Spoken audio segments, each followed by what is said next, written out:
আসসালামু আলাইকুম। আমি মোহাম্মদ মেহেদী হাসান। আজকে আমরা কথা বলবো একটা দরকারি গুরুত্বপূর্ণ সেন্সর নিয়ে, সেটা হলো ফ্লেম সেন্সর।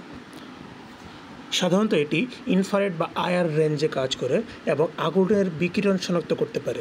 বিশেষ করে এটি 760 ন্যানোমিটার থেকে 1100 ন্যানোমিটার তরঙ্গদৈর্ঘ্যে আলো শনাক্ত করতে পারে, যেটা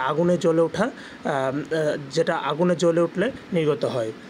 সেন্সরের সামনে একটি আইআর ফটোডায়োড থাকে এবং পেছনে একটি কম্পারেটর সার্কিট থাকে, যা আলো পাওয়ার ভিত্তিতে আউটপুট দেয়।